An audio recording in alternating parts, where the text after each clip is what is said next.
Hey everyone, welcome to the Nerd Social. I'm John. Due to things just backing up as life happens, we are a little late with this one, so thanks for your patience. If you haven't checked out our recap and breakdown of the previous episode, here's a link above, so go ahead and check it out. Please note that this video is based only on the show and from the perspective of someone who hasn't read any of the books yet. And now, here's the recap and breakdown of The Expanse Season 5, Episode 8, Hard Vacuum. Warning, spoiler alert.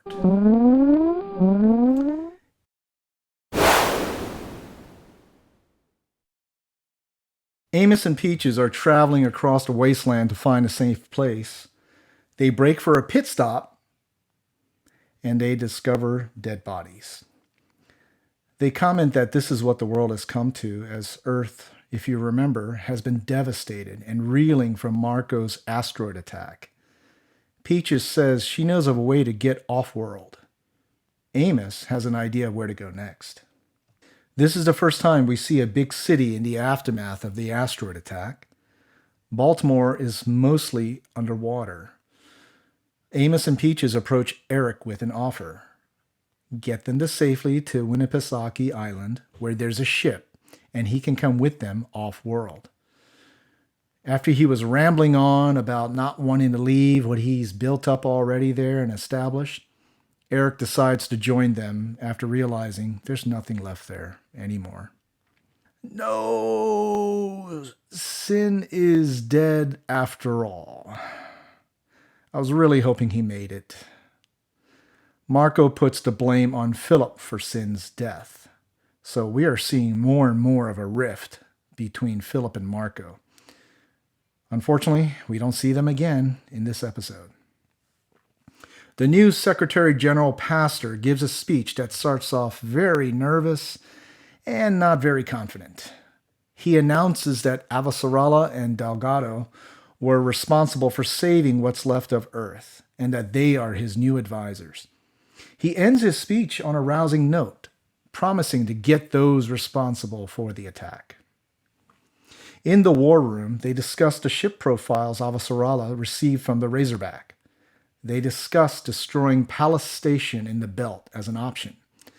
This is presented as a favored option by Admiral Delgado, as strong retaliation for the asteroid attack. Avasarala disagrees. She argues that it's not a military base, but it's full of civilians. How many of those Belters are actually loyalists to Marco?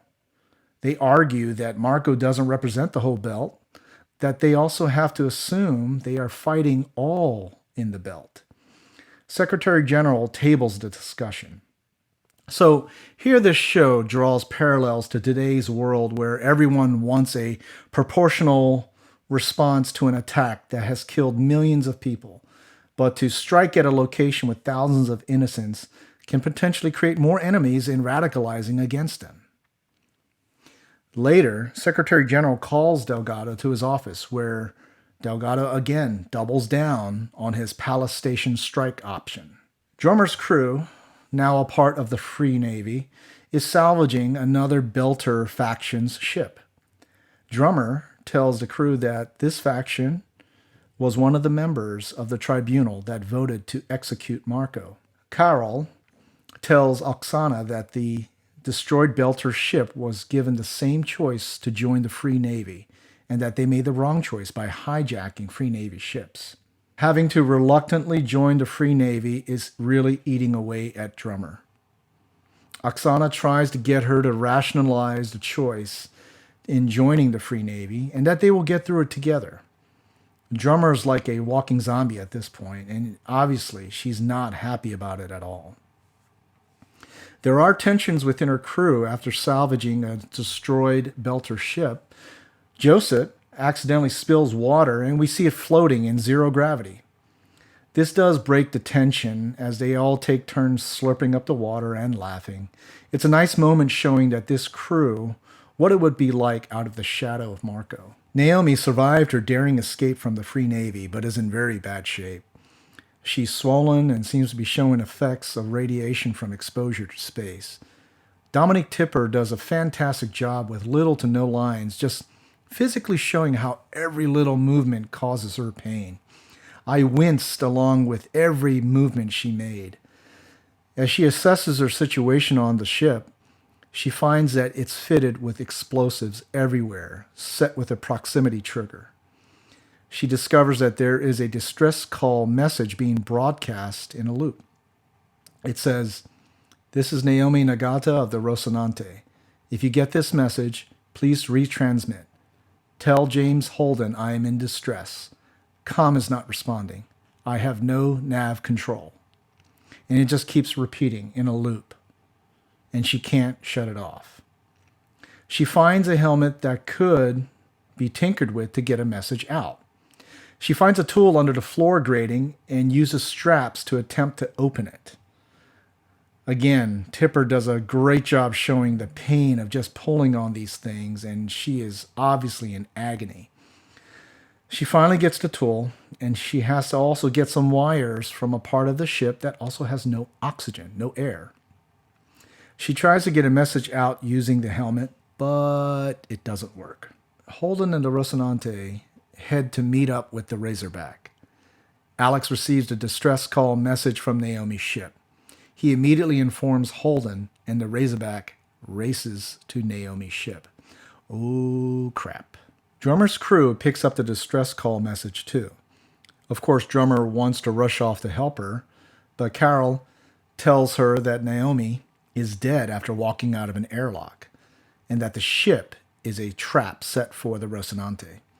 Drummer is ready to kill her at this point, but Oksana stops her.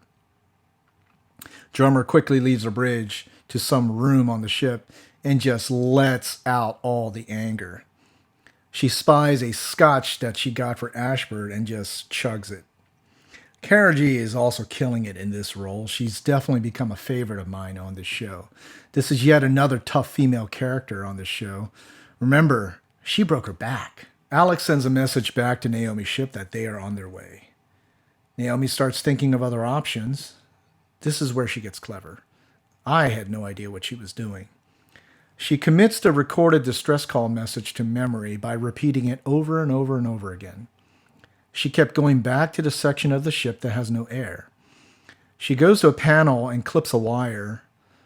Since she has no oxygen, she has to keep coming back to get air and then going back for another panel, and then back for air, and then back for another panel, and then back again. She does this several times.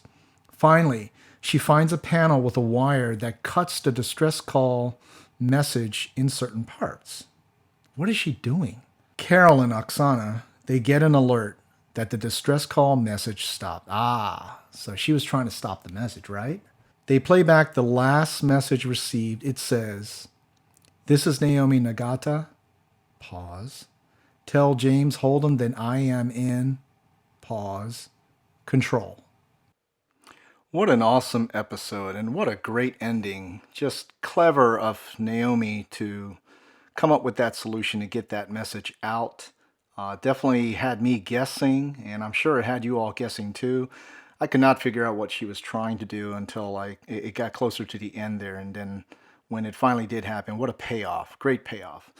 Great payoff, and also setting up a great cliffhanger for the next episode. So we're winding down to the final 2 episodes of this season.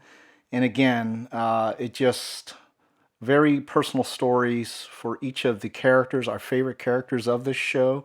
Again, the standouts for this one were Naomi and Drummer, those characters. The acting by Tipper and G. Again, fantastic all around. I love this episode. Did you like it too? Maybe you didn't like it. I would love to hear your comments down below. If you like this recap and breakdown of The Expanse, Season 5, Episode 8, go ahead and like this video. Thanks for watching. See you next time.